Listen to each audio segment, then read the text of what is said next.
जैसे जैसे लोकसभा चुनाव की तिथि नजदीक आ रही है, वैसे वैसे राजनीतिक दलों में चुनावी गतिविधियां तेज होती जा रही है। आज मैनपुरी में सपा सांसद डिम्पल यादव के प्रसार प्रचारक के रूप में पूर्व सांसद धर्मेंद्र यादव मैनपुरी पहुंचे, जहां उन्होंने जिला कार्यक्रम पर प्रेस कॉन्फ्रेंस की। प्रेस वार्ता के दौरान उन्होंने सपा का गढ़ कहे जाने वाली मैनपुरी लोकसभा सीट को बताया पारिवारिक सीट।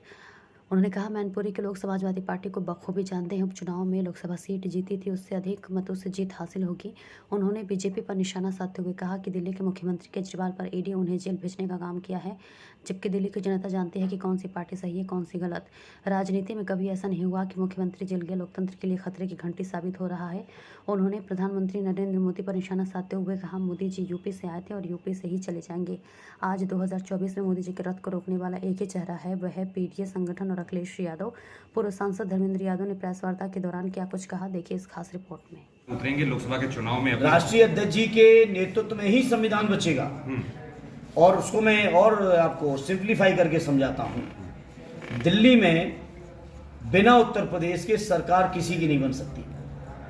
अभी मोदी जी की भी सरकार है या इससे पहले भी सरकार थी, दोनों चुनाव में उत्तर प्रदेश के लोगों ने उनको एक बड़ा समर्थन दिया, जिसकी वजह से दिल्ली में सरकार बनी है और उत्तर प्रदेश के लोग ही रोकेंगे। और उत्तर प्रदेश में अगर कोई व्यक्ति, कोई चेहरा, कोई लीडर है जो मोदी जी के रथ को रोकेगा, तो उस व्यक्ति का नाम है आदरणीय अखिलेश यादव जी।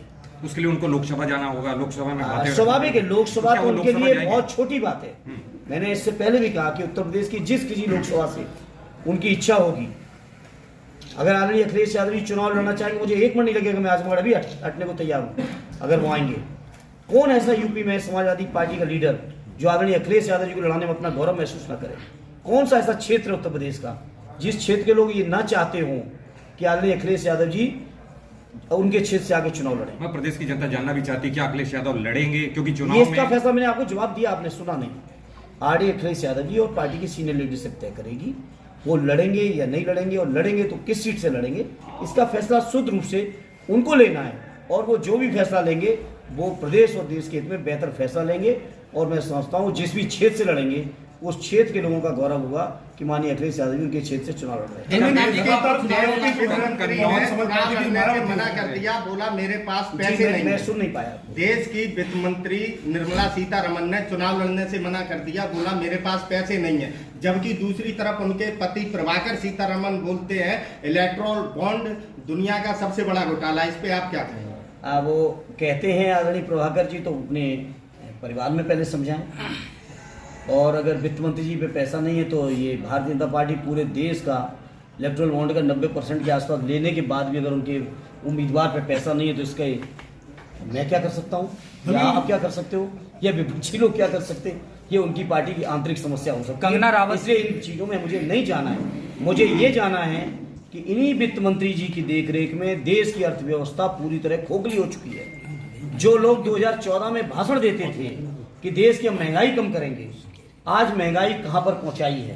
सवाल वित्त मंत्री जी से ये है। सवाल ये नहीं कि वो चुनाव लड़ेंगी कि नहीं लड़ेंगी, और लड़ेंगी तो कहां से पैसा आएगा। हमारे सवाल ये है कि देश की अर्थव्यवस्था कहां है, देश की बेरोजगारी की दर आज कहां है। हमारे सवाल ये है कि जो लोग कहते थे कि डॉलर की कीमत में अगर डॉलर के मुकाबले अगर रुपए की कीमत गिरती है तो न केवल रुपया गिरता है बल्कि देश की साख गिरती है।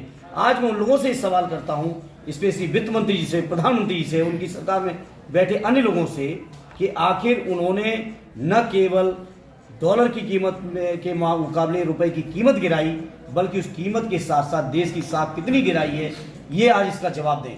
और अगर देश की साख गिराई है तो मैं सोचता हूं बीजेपी के लोगों को कोई नैतिक अधिकार नहीं है कि वो जनता के बीच वोट मांगे। और जनता को चाहिए कि बीजेपी के लोगों की अब कोई भी नई वादे, नए भाषण, नए तरीकों पे जाने की जरूरत नहीं है।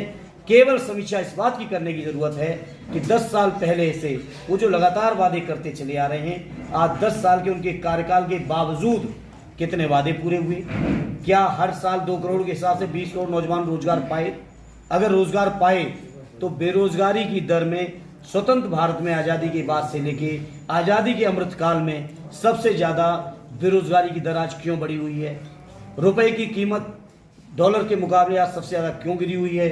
महंगाई अब तक की सबसे ज़्यादा क्यों बढ़ी हुई है? सवाल ये है देश की जनता के सामने। क्या पत्रकार मित्रों आप भी बीजेपी की गुगली में ही फंस के दूसरे सवालों में फंस रहे हो?